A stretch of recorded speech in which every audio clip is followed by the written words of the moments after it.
महाराष्ट्र के अहमदनगर में जिला अस्पताल में आग से बड़ा हादसा, 11 लोगों की मौत। अस्पताल में कोरोना के 17 मरीज भर्ती थे। हादसे में एक मरीज भी घायल है। 10 मरीजों की मौत, एक घायल, इसमें 17 मरीज दाखिल थे, सभी कोरोना पॉजिटिव। अहमदनगर में अस्पताल में आग से 10 लोगों की मौत पर राष्ट्रपति और पीएम मोदी ने दुख जताया। आईसीयू में आग लगने से हुई कोरोना मरीजों की मौत। अस्पताल में आग को महाराष्ट्र के मंत्री नवाब मलिक ने बताया गंभीर मामला। कहा पूरी घटना की जांच होगी, फायर ऑडिट हुआ था या नहीं इसकी भी जांच कराई जाएगी। महाराष्ट्र सरकार ने 5-5 लाख मुआवजे का ऐलान किया। अस्पताल में आग से मरने वाले मरीजों के परिवार को 5-5 लाख के मुआवजे का ऐलान। महाराष्ट्र के स्वास्थ्य मंत्री राजेश टोपे ने एक हफ्ते में जांच रिपोर्ट मांगी। गोरखपुर में दिवाली मिलन समारोह में सीएम योगी ने दिए विधानसभा चुनाव लड़ने के संकेत। कहा नेताओं को चुनाव लड़ना चाहिए, वैसे आखिरी फैसला केंद्रीय नेतृत्व को लेना है। सीएम योगी के चुनाव लड़ने वाले बयान पर अखिलेश का निशाना। बोले बाबा को अब चुनाव नहीं लड़ना चाहिए, वो जा रहे हैं, मेरे चुनाव लड़ने पर फैसला पार्टी करेगी। पेट्रोल डीजल पर टैक्स कम करने को लेकर समाजवादी पार्टी के अध्यक्ष अखिलेश यादव का मोदी सरकार पर निशाना। बोले उपचुनाव हारते ही पेट्रोल डीजल नजर आने लगा, सिलेंडर क्यों नहीं दिख रहा। जिन्ना को लेकर दिए बयान पर अखिलेश यादव कायम। कहा लोगों को दोबारा किताब पढ़नी चाहिए। जिन्ना की सरदार पटेल और गांधी से तुलना पर हुआ था विवाद। अखिलेश के जिन्ना वाले बयान पर योगी ने बोला हमला। कहा महापुरुषों का अपमान किया जा रहा है, जिन्ना के डायरेक्ट एक्शन को नहीं भूलना चाहिए। यूपी के औरैया की रैली में सीएम योगी बोले 4.5 साल में एक भी दंगा नहीं हुआ, दंगे की कोशिश करने वालों को बता दिया गया, इतनी वसूली होगी कि 7 पीढ़ी भी नहीं कर पाएगी पूरी। चंडीगढ़ में तेल की कीमतों को लेकर सुखबीर सिंह बादल की अगुवाई में अकाली दल ने प्रदर्शन किया। सीएम चरणजीत सिंह चन्नी की आवास की तरफ जाते हुए पुलिस से हुई झड़प। यूपी के सीएम योगी आदित्यनाथ ने इटावा के सैफई में सेंट्रल जेल का उद्घाटन किया। मुलायम सिंह के dream project Saifai central jail में करीब 276 करोड़ रुपए खर्च हुए हैं। 2015 में रखी गई थी नींव। 5 राज्यों के विधानसभा चुनाव को लेकर बीजेपी राष्ट्रीय कार्यकारिणी की कल सुबह 10 बजे से बैठक। पीएम मोदी भी होंगे शामिल। आज बीजेपी महामंत्रियों की बैठक। केजरीवाल सरकार ने दिल्ली में मुफ्त राशन योजना 6 महीने के लिए बढ़ाई। महंगाई को लेकर केंद्र पर हमला करते हुए केंद्र की मुफ्त राशन योजना भी 6 महीने बढ़ाने की मांग की। केंद्रीय खाद्य सचिव सुधांशु पांडे ने कहा मुफ्त राशन योजना को 30 नवंबर से आगे बढ़ाने का कोई प्रस्ताव नहीं। यूपी में सीएम योगी ने होली तक बढ़ाई है फ्री राशन योजना। आर्यन ड्रग्स केस समेत 6 मामलों की जांच के लिए एनसीबी की टीम मुंबई पहुंची। वानखेड़े को लेकर बोले एनसीबी के डीडीजी जरूरत पड़ने पर लेंगे वानखेड़े की मदद। ड्रग्स केस में बीजेपी नेता मोहित कांबोज का बड़ा दावा। सुनील पाटिल नाम के शख्स को बताया ड्रग्स केस का मास्टरमाइंड। सुनील को अनिल देशमुख के बेटे का करीबी बताया।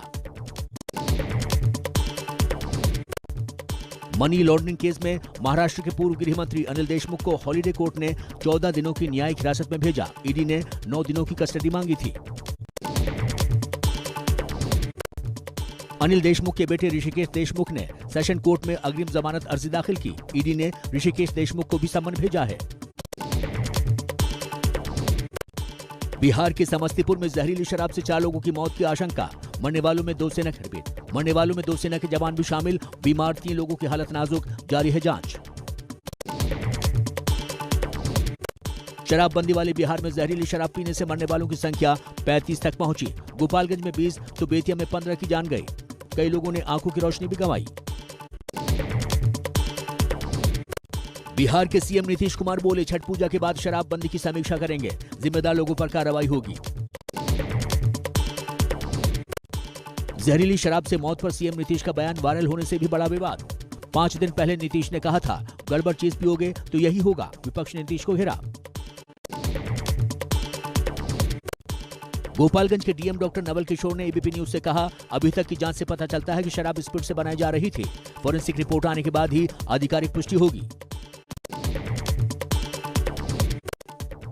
देश में और कम हुई कोरोना की रफ्तार। 24 घंटे में 10,929 नए केस मिले, 392 लोगों की मौत। रिकवरी रेट 98% के पार। मार्च के बाद सबसे ज्यादा हुई रिकवरी दर। कानपुर में फूटा जीका वायरस का बम, एक साथ 30 मरीज मिलने से मचा हड़कंप। स्वास्थ्य विभाग की टीम सर्वे और स्प्रे के काम में जुटी। महाराष्ट्र की उद्धव सरकार में मंत्री असलम शेख की जन्मदिन पार्टी में उड़ी कोरोना नियमों की धज्जियां। मुंबई के मलाड में भारी भीड़ जुटी, न मंत्री ने मास्क पहना न ही मेहमानों ने। कर्नाटक में पूरी तरह हटाया गया कोरोना का नाइट कर्फ्यू। कोरोना मामलों में लगातार बढ़ोतरी के बाद रात 10 बजे से सुबह 5 बजे तक कर्फ्यू लग रहा था। दिल्ली एनसीआर में आतिशबाजी से हवा अब भी बहुत जहरीली। दिल्ली के कई इलाकों में धुंध की मोटी चादर। नोएडा गाजियाबाद के ज्यादातर इलाकों में भी AQI बेहद खराब स्तर पर। दिल्ली में प्रदूषण के मामले में टूटा रिकॉर्ड। केंद्रीय प्रदूषण नियंत्रण बोर्ड के मुताबिक पिछले 5 साल में दिवाली के अगले दिन दिल्ली में सबसे खराब एयर क्वालिटी दर्ज की गई। आतिशबाजी और पराली का जलना बड़ी वजह। एम्स के डायरेक्टर रणदीप गुलेरिया का बयान, प्रदूषण में कोरोना वायरस खतरनाक हो सकता है। प्रदूषण में ज्यादा समय तक जिंदा रहता है वायरस। पराली खत्म करने के लिए घोल के छिड़काव की योजना को लेकर बीजेपी का केजरीवाल पर आरोप। हरीश खुराना बोले, घोल 40,000 का, छिड़काव पर खर्च 23 लाख और केजरीवाल के प्रचार पर करीब 16 करोड़ खर्च। आगरा में बढ़ते प्रदूषण का असर। प्रदूषण की वजह से ताजमहल साफ नजर नहीं आने से पर्यटक हुए निराश। नगर निगम प्रदूषण कम करने के उपाय में जुटा। पंजाब के अमृतसर में किसानों ने पराली जलाई। पराली नहीं जलाने के लिए प्रति एकड़ 7,000 रुपए की मांग रखी। पंजाब के लुधियाने में भी पराली जलाते नजर आए किसान। पंजाब के मंत्री भारत भूषण आशु बोले, किसानों समेत सबको प्रदूषण की चिंता करनी चाहिए।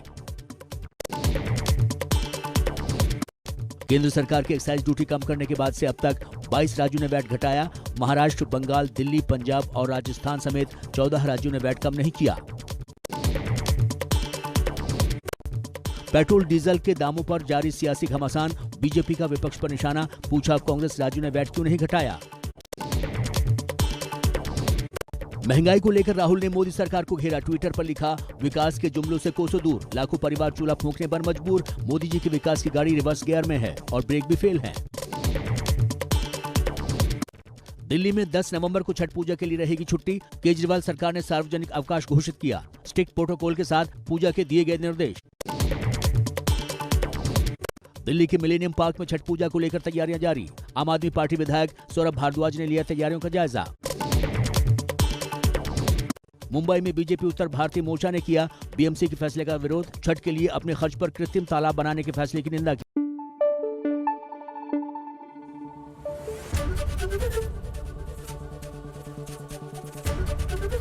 एबीपी न्यूज आपको रखे आगे।